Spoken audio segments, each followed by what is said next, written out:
The forest was a different kind of silence. It was a silence that didn't envelope you, didn't make you lonely.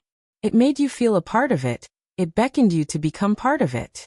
The wind through the trees and grass, the birds making their calls, the bugs alerting each other of their presence. It was a place where you could just breathe in the fresh air. As a werewolf, the forest meant so much to us. It was a freedom and peace that we reveled in. Being in the trees, being with nature was just a nature state of being. Ori, I took another deep breath.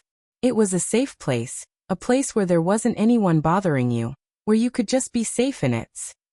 Ori, I sighed. Yes, Maddie, I'm here. I didn't know how long I had been missing from the house, but apparently it was long enough for my half-sister to come home from school and try looking for me. Mom's already home and she is pissed. You didn't set anything out for dinner tonight. Madison, or Maddie as she preferred to be called, was 4 years younger, just turning 15. Though she could be mistaken for my age with the amount of makeup and short shorts she wore. She was the girly princess that you would expect the most popular girl in school would be. Her energy and bouncing positivity could be nauseating at times. But even with our parents, she turned out okay. Spoiled, but nothing that would make you worry for her mate in the future. I turned 19 a few months ago, and I was proof of the love my father had for my mother. They were not fated mates but chosen. That was, until Melissa came into the picture. Melissa was my father's fated mate, and it ended up being awkward few years. That was until my mother died in a hunter attack when I was 4. My mother and I, had been captured and tortured by the hunters. My pack found me days later, wandering in the forest. I was left scarred permanently. My mother's body was found days later. Almost immediately, a pregnant Melissa and Tyler, my 2-year-old half-brother, moved into our home. That's when it started. I, being the reminder of my dad's indiscretion, as Melissa called it, was shown just how unwanted I really was in the family. They never failed to remind me of how I was broken and undesirable, and that would never amount to anything. That even if I had a mate out there, they would reject someone broken like me.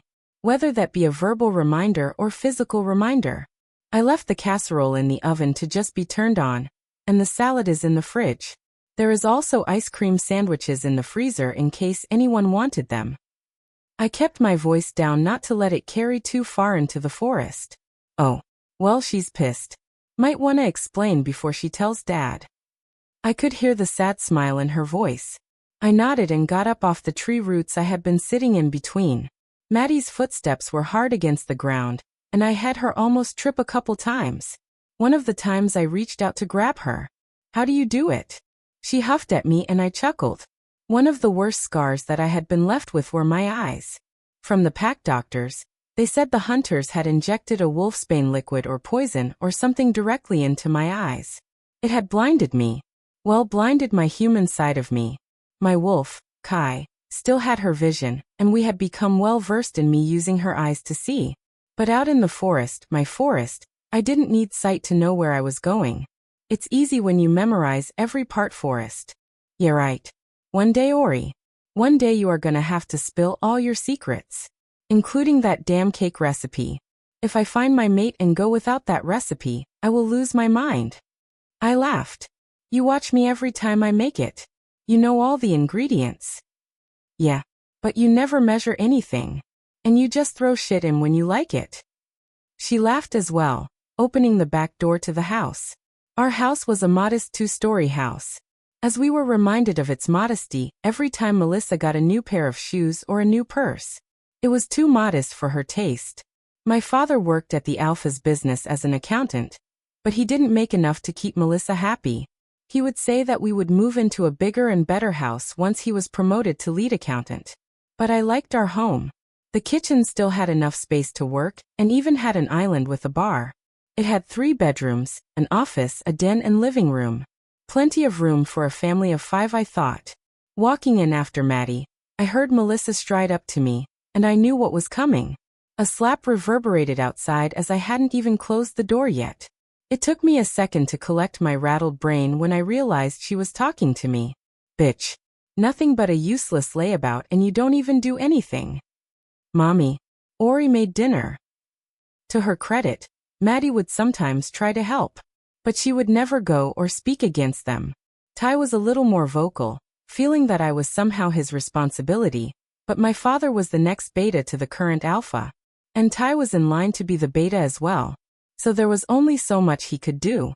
It's in the oven, I just need to turn it on. Then the salad is in the fridge, in the red container. I managed to cough out, after the stinging subsided a little. You were told multiple times never to leave this house. Madison had to go get you. How often do you go out? What if someone saw you? I sighed. I will get started on dinner.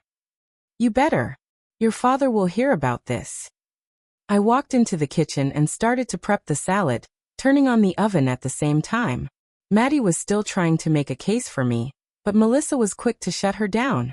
Melissa moved to somewhere else in the house and Maddie came into the kitchen, sitting on one of the island stools. Sorry, Ori, I tried. I smiled. The attempt is appreciated. Though you would think she would be too busy with the gathering ball planning to come home early. I've never been so excited in my whole life. What if I find my mate the first time I go? I chuckled. Then I would have to give you my cake recipe. Do I get it too if I find my mate? Ty came down from upstairs and leaned over the island. I slapped his hand away from the croutons I had made for the salad. No snacking. Wait for dinner. And now you want my recipe too. The hoop fat? Just because I don't watch every move you make, doesn't mean I don't want it. 'Cause I do. He paused. Like a lot. I laughed at them. They were probably my saving grace in this house. Even when they had to turn a blind eye, they never hurt me directly and tried to include me in their brother-sister relationship. The front door opened and closed. We all stiffened. Father was home and Melissa had already reached him, talking in hushed voices. You guys better go. I whispered to them as I turned and quickly got a glass, filling it with a can of beer from the refrigerator. Ingrate. My father's voice boomed through the house. He strode into the kitchen where I passed him the glass. Already you could smell the alcohol on his breath and the slight slur in his speech. Ever since he got passed up for the promotion last month, every day he started to smell more like alcohol than Wolf. Dinner is almost ready. It's in the oven and we can eat as soon as. Your mother told me that you were outside today when she came home. That Maddie had to find you. I swallowed. Yes, Father. I was sitting in the trees just outside the house. He took hold of my arm and dragged me through the house. Throwing me into the floor in the den, he growled. How many times do I have to tell you that you are not allowed outside? I just needed. Did you shift? No, Father, I would never. Did you shift? He yelled and kicked me in the stomach as I laid on the ground. I coughed out. Never. Why didn't they rid me of you? Why do you always cause me problems? He yelled as he kicked me again. I whimpered, curling up into a ball. Times like this Kai, my wolf, would try to help calm me down. She never asked to be let out at home, not after our first shift. She feared for my safety while I was in this house. Sometimes she would urge me to fight back, to show them just who I truly was. But it would only be worse for me in the end. I wanted to see Ty and Maddie free first. I waited for more hits but none came. The timer on the over was beeping. Maddie, get that will you and put it on the table.